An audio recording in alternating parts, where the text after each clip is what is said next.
Welcome to the Digital Foyer. Mass has ended, but your time with us has not. I'm Matt Vaughn, the Communications Coordinator here at St. Benedict Parish, and I'm really glad to be with you for the Digital Foyer. I am joined in person, physically, by two priests. Oh, could you just turn up Matt a little bit louder? I'm having trouble hearing him.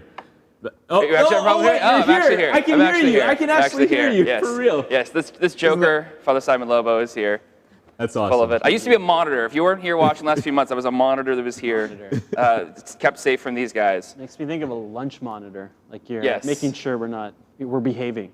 Yes. I remember, I had a lunch monitor growing up. Oh, yeah? If you whispered, she whispers are lies. Whispers are lies. Whispers are lies. There was a line between whispers to secrets to lies. There was a whole, anyway, she hit a whole thing. I wasn't overly fond of her, but wherever she is, hope you're doing well. Yeah, God bless her. Father Alex Galati is the one here talking about lunch monitors here. Hello. Okay, I'm thinking because we're talking about some heavier issues, you said that we're talking about more profound things than more fun things, in the interest of not giving the good people at home whiplash. Yes. I feel, okay, we'll start by talking about kind of the heavier things. Okay. Then we'll talk about Mass, and then we'll talk about maybe some lighter stuff. Sounds good. Just so we don't kind of go back and forth between what do I do at the end of my life to what socks you wear, Yeah, I don't want to kind of go, Well, you want to keep your feet warm. What's the fast food that Father Alex has eaten this past week? Yeah, and then it's something it's profoundly kind of serious. Yeah. Yeah. Anyway, so actually, there's a question here that was in the comments that we just got here from Ronnie, but it was also very similar to a question we had this week. Came into our office about DNR, do not resuscitate. Right. Forms. Now, Father Alex, you wanted to speak a little bit to that. Is that right? Yeah, sure. So somebody asked about DNR, do not resuscitate orders,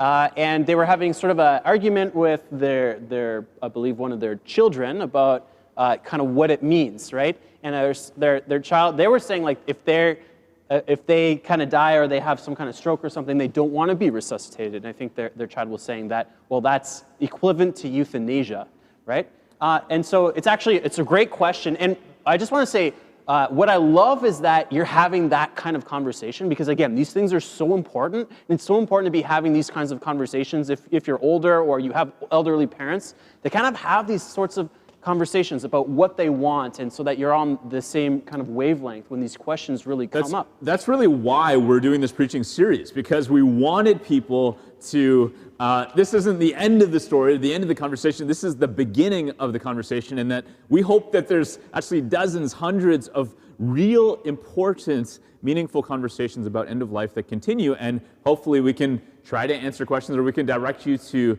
great resources where you can find answers. So on that specific question about a DNR order, are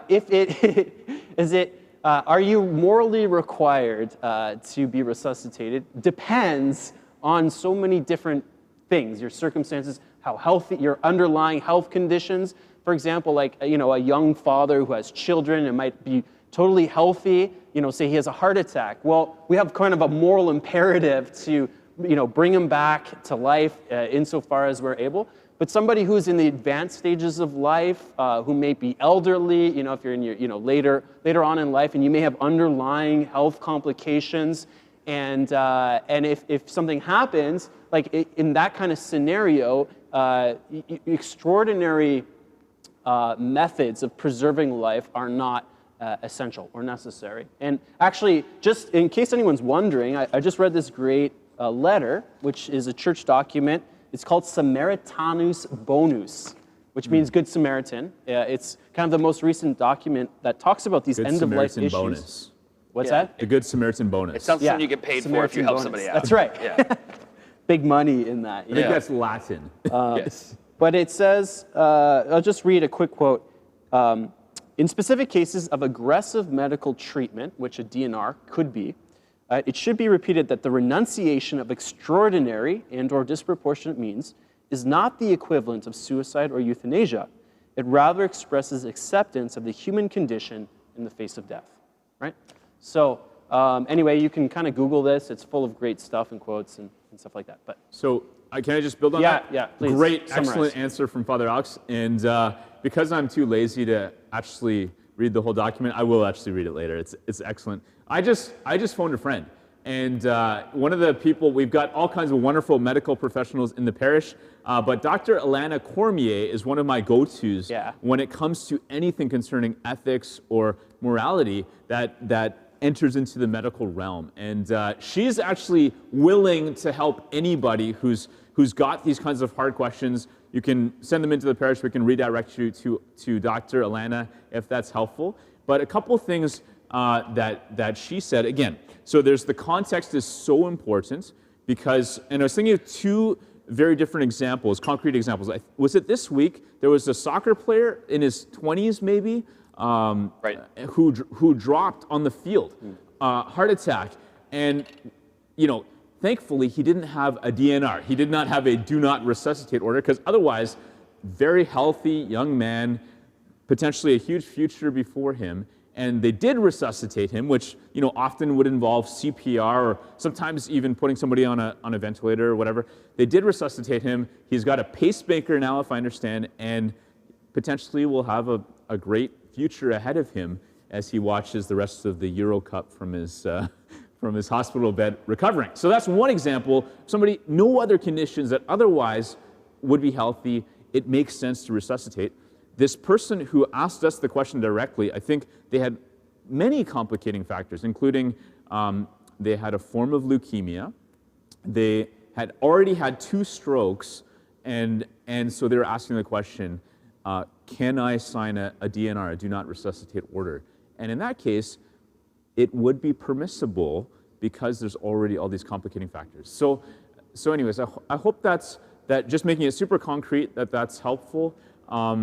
Again, Alana is a great resource and she'd love to help. And one thing that would be really important is as you're having these kinds of conversations, or if you're approaching the end of life, that you have somebody that you trust in your corner.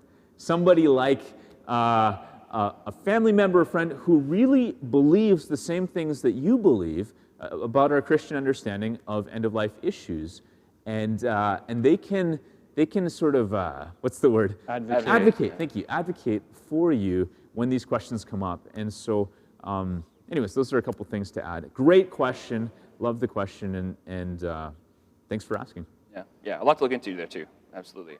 There's a question here from Kelly who asked, how early can last rites be given? I think that might have been something that came up last week, so I don't know. Yeah, we don't even really refer to them as last rites anymore. Right, good point. So much because the goal is not to wait to the last possible second when somebody dies before celebrating the sacraments. Ideally, the individual is conscious and able to participate fully. Now, of course, that's not always the case because unexpected things happen.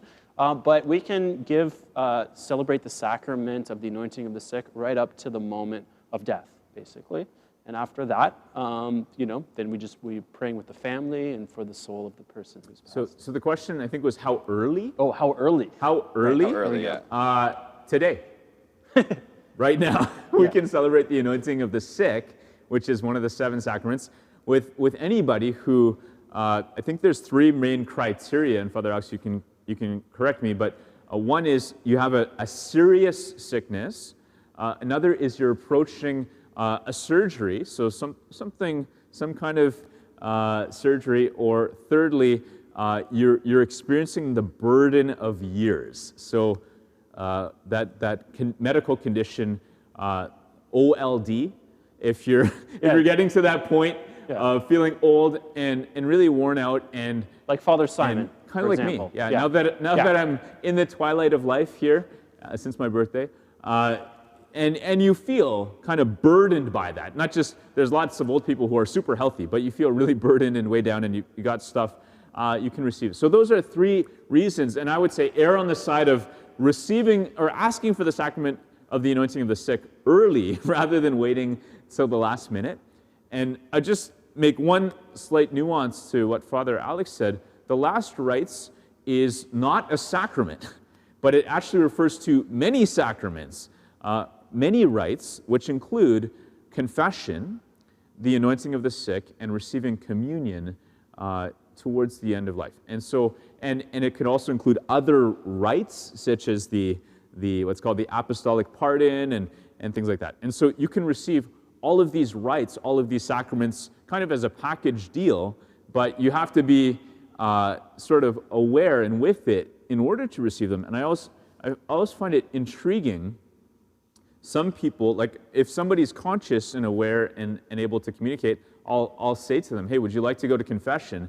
And sometimes people do, and sometimes they don't want to go to confession, but they just want to receive the anointing of the sick or something. And I would say, take advantage of the full meal deal, like the whole thing, the combo pack, if you're able to. And so much more the reason not to wait till the end, because you can't receive Holy Communion if you're at a point where you're no longer able to swallow, or if the person is unconscious. And so better to call sooner than later to receive all of these beautiful rites that the church offers us to strengthen us in this final journey home to God. There we go. Now, we also want to talk about, there's questions about Mass, when we're going to have in-person Masses again. There's a question about that, and I know there was some questions about kind of what's happening next week with that. Because right now we're in phase 2, like you mentioned earlier on. We can have up to, I think, 50 people Correct. in one spot for a faith gathering here. Now, the hope is phase 3, we go to 100 people, and that's kind of our threshold for when we would start to offer in-person Masses. But there's something happening next week for some training. Can you speak to that, Father Simon? That's correct. And the reason you might be wondering, well, why don't they just open up already? Well, 50 people is a strange number for us in between, in that it takes probably half of that number would be just volunteers running the whole shindig to make things happen here with sanitizing and registering and the crew and stuff. So what we're going to do is next weekend, and this was a surprise, by the way. We were expecting to increase to 10 as of this past Wednesday, and they suddenly, without warning, the province increased to 50. So we weren't prepared for that. It's wonderful, exciting news, but we weren't quite prepared. And so what we're going to do is next weekend, we're going to have a few in-person Masses for those who have been volunteering already. It's a way in which they can be retrained and reacclimatized, so that hopefully, God willing, if we move into phase 3 by the following weekend in early July, then the volunteers will be ready to go, and we'll be able to have people up to 100 total in the building. So that's the plan. So if you haven't been volunteering, I'm sorry, you're not going to be able to come to Mass next weekend, but only for those who have been, they're getting a private invitation so that they can be retrained in time for the following weekend, where we hope to be all together. And then it's going to be after that in phase 3 where we'll look at other things like weekday Masses and stuff like that. Yeah, there we go. Until then, watch this with us and pray right now. You can do that. Perfect. Exactly. One quick lightning round question here. It's a very quick lightning round. Okay. Very quick. Lightning. When is Isaac going back to Ontario? Asks Martha. Too soon. Too soon. Okay. Yeah. We're going to miss him. June 27th or 28th. 28th. A week from June Monday. 28th. A week from Monday. A week from Monday. Isaac's in the distance, and when Yeah. Father Alex gave the wrong date, he said higher, like Price is Right, which I like. He was like 28th. That was good. The closest date without going over. So there you go. So there you go, Martha. That's when he heads out. Too soon. Exactly. We it might be a I'm going good to cry reason myself to to sleep that night. Yeah. Might be a good reason to watch the Digital So sad. Foyer next weekend. Oh. There might just be a special VIP who's exceptionally tall, who we all love, joining us one last time on the Digital Foyer. That's right. We can announce it now. Shaq will be here next Yeah! week in the Digital Foyer. Very excited to have Shaq joining us Ike for that. on the mic. Oh, it's actually Isaac. Okay, sorry. Got that wrong. Thought it was Shaq. The way you said it, I just thought Shaquille O'Neal. Well, Anyway, so now we get to the done. point of Digital Foyer, because I wish we had more time. We're rapidly running out of time here. We have a little bit of fun here every week in the Digital Foyer, where the priests wear funny socks to Mass, and then we see what they are, and we vote on them. That's fun. So last week, Father Simon had corgi socks. Correct. Honoring his father, kind of a week early, which was good, because his father raises corgis. They're lovely dogs, by the way. Yeah, I've got to they're fun. encounter some corgis raised by Papa Lobo, and they're very good. Very nice dogs. We also had toucans from Father Alex, showing his allegiance to Two Fruit cans Loops. is better than one can.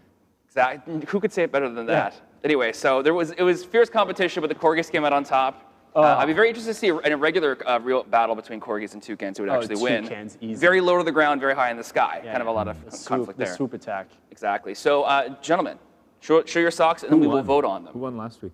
You did. Corgis Oh, won. okay, That's what I'm good. saying. You Okay. won. Yes. Sweet. I said that. So, sorry, I missed that. That's I wasn't okay. paying attention. Father I was Simon, you are a focused- winner. I was focused too much on this week, and I'm just building on an important theme, Father's Day. I'm sticking with the dog theme, and actually, prior to corgis, we had retrievers, and so I think that's probably a Labrador Retriever on my socks. Looks like a dinosaur from here. Well, maybe it's There's a little because could be because of my Like a cankles again. velociraptor.